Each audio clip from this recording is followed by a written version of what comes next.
જે પ્રકારે આ સાબર ડેરીનું ઇલેક્શન થવા પામ્યું હતું એમાં એક જ બેઠક આપની બેઠક હતી અને આપનો વિજય થયો, શું કહેશો? સાબર ડેરીની આ ચૂંટણીમાં ભારતીય જનતા પાર્ટીએ ધાક ધમકી દબાણ અને સરકારી તંત્રનો દુરુપયોગ કરીને એટલા બધા લોકોને ડરાવી દીધા હતા.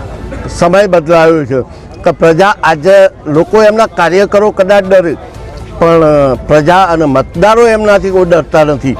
ત્યારે માત્ર એક જ બેઠકની ચૂંટણી હોય, 15 ચૂંટાયેલા ધાક ધમકી અને સાબર ડેરીનું તંત્ર સુપરવાઇઝરો ધાક ધમકીથી મતદારોને ધમકાવતા હતા કે જો મત નહીં આપો તો તમારી મંડળી બંધ કરી દેવી, ડેબિટ આપીશું. પણ વિશ્વાસપૂર્વક ગુજરાતના અને સાબરકાંઠા અરવલ્લીના મતદારોને અને મંડળીના ચેરમેન સેક્રેટરી અને દૂધ ઉત્પાદકોને હું ખાતરી આપું છું કે સાબર ડેરીના બોર્ડમાં એમનો થતો અન્યાય કોઈ પણ સંજોગોમાં સહન કર્યા વગર એમની સામે લડતો રહીશ. એમના જે કંઈક ફ્રોડ કૌભાંડ છે એને ઉજાગર કરી છે અને પ્રજાને વધુમાં વધુ ફાયદો થાય એ પ્રકારનું કામ કરતો રહીશ. સોમવારનો દિવસ મારા માટે સાબર ડેરીમાં હશે.